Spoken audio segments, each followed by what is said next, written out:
Friends, आज हम कक्षा 10 का प्रश्नावली 1.2 से चौथा सवाल करेंगे।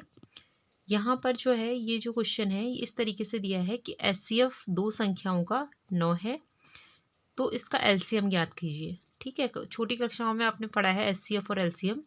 एचसीएफ का मतलब होता है हाईएस्ट कॉमन फैक्टर यानी कि महत्तम समापवर्तक, और एलसीएम का मतलब होता है लीस्ट कॉमन फैक्टर यानी कि लघुत्तम समापवर्तक। ठीक है, महत्तम समापवर्तक में क्या होता है कि दो जो संख्याएं होती हैं उनका हम जब महत्तम समापवर्तक निकालते हैं तो इसका मतलब एक ऐसी संख्या होती है जिससे कि उस छोटी संख्या से इसमें भाग चला जाए। ठीक है, हाईएस्ट कॉमन फैक्टर यानी कि उस संख्या से इसमें क्या हो जाए, भाग चले जाए, दोनों संख्याओं में भाग चला जाए आसानी से।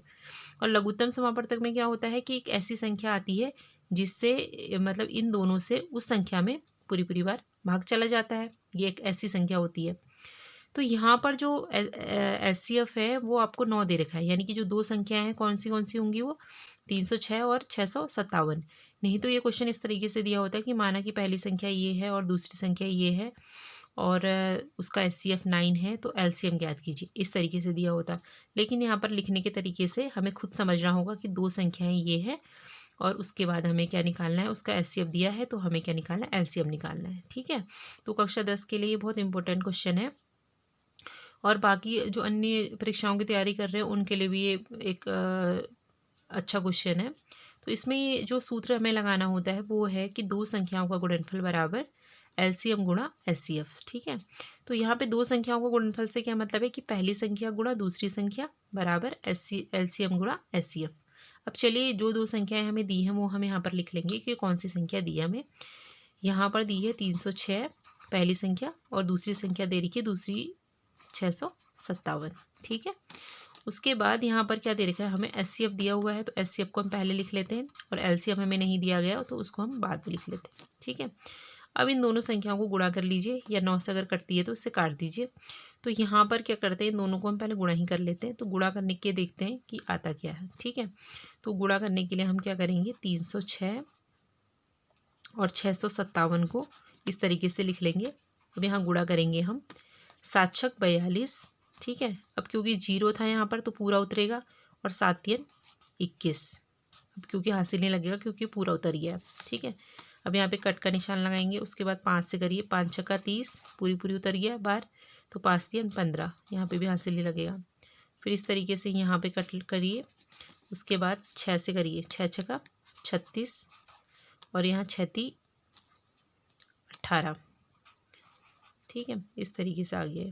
अब इसे जोड़ लीजिए, यह आया आपका 42, यह आया 6 3 9 और 1 10, 5 3 8 2 10 और 1 11, उसके बाद 8 1 9, दोनों को जोड़ के 8 1 9 और 1 हासिल कितना है 10, और 1 के बाद कितना है 2। इनकी गुणा करके हमें आ रहा है 201,042 बराबर 9 से एलसीएम को गुणा करेंगे तो ये 9 एलसीएम इस तरीके से आएगा। क्योंकि एलसीएम हमें निकालना है तो उसको अब एलसीएम हम ऐसे ही रखेंगे, और ये जो इससे गुणा है ये माइनस में जा नहीं सकता, प्लस में जा नहीं सकता, तो ये नीचे जाएगा इसके, यानी कि भाग में जाएगा। ठीक है, बट्टे 9। अब 9 से इसको आप भाग दीजिए, कितना आता है देखिए। 9 से हम भाग देके रफ में देखते हैं, 9 से इसे भाग देंगे 20 10 42 को, तो कितना आएगा देखिए। 9 ऊपर लिख देती हूँ मैं, यहाँ पे आएगा तुम्हारे 9 दूनी 18, फिर 10 में से 8 गया, कितना हुआ 1, फिर यहाँ पर कितना आएगा, सॉरी 10 में से 8 गया 2, तो 1 फिर उतारा 21, फिर 9 दूनी 18, 2 बार जाएगा, 8 3 11, यानी कि इससे जब इसको घटाएंगे तो कितना आएगा 3 आएगा, क्योंकि ये हासिल लेंगे तो 11 हो जाएगा, 11 में से 8 गया 3, फिर ये जो 0 है इसे उतारेंगे यहाँ पे, फिर 9 3 27 हो जाएगा, फिर आप इसको घटाइए कितना आएगा 10 3 हो जाएगा, फिर 4 उतारेंगे, फिर 9 3 27 बार जाएगा, 9 चौको 36 क्योंकि ज़्यादा हो जाएगा, इसको इससे हाँ अब घटाएंगे तो कितना आएगा 7 यहाँ बचेगा, वहाँ पे से 2 उतार लीजिए तो 9 8 72। ठीक है, तो पूरी बार चला गया,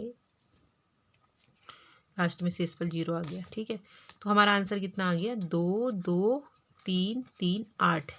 अब चूंकि बड़ी संख्याओं के लिए था तो यहाँ पर हमने इस तरीके से सॉल्व भी किया। तो इस वीडियो में मैंने आपको भी बता दी, गुणा और भाग करना भी बता दिया है, ठीक है। क्योंकि अक्सर बच्चे जो हैं कि गुणा भाग करने के में बहुत आलस करते हैं और गलत कर देते हैं गुणा। तो यहाँ पे ध्यान से आपको गुणा करनी है और भाग भी करना है। उसके बाद ये आंसर आपका आ गया। अब कोई भी क्वेश्चन आप किसी भी पैटर्न में आया हो तो निकाल सकते हैं। अब चूंकि यहाँ पर एलसीएम दिया हुआ है, नहीं सॉरी एचसीएफ दिया है, तो आपने एचसीएफ ऐसे उतार दिया। अगर एचसीएफ नहीं दिया होता, आपको एलसीएम दिया होता तो आप एलसीएम लिख लेते और एचसीएफ ऐसे उतार देते, उससे ये निकल जाता। और रही बात इनकी कि अगर एलसीएम और एचसीएफ आपको दिया हो और अगर हमें एक संख्या दी है और दूसरी संख्या निकालने के लिए पूछा हो तो आप एलसीएम और एचसीएफ दोनों की गुणा करेंगे और एक संख्या यहीं लिखेंगे, दूसरी संख्या जो हमें निकालनी है उसे बट्टे में लाके इसी तरीके से सॉल्व करेंगे। इसमें से कोई भी क्वांटिटी आपको नहीं दी हो, पहली संख्या नहीं दी हो, दूसरी संख्या नहीं दी हो, एचसीएफ नहीं दिया हो, एलसीएम नहीं दिया हो, आप निकाल सकते हैं इस सूत्र में रख करके, ठीक है। तो ये सूत्र को आप याद कीजिए और उसके बाद इसे सॉल्व कीजिएगा। ये बहुत इंपॉर्टेंट क्वेश्चन है कक्षा 10 का भी। तो कक्षा 10 के विद्यार्थी से इस प्रकार के क्वेश्चन को इस तरीके से सॉल्व करेंगे।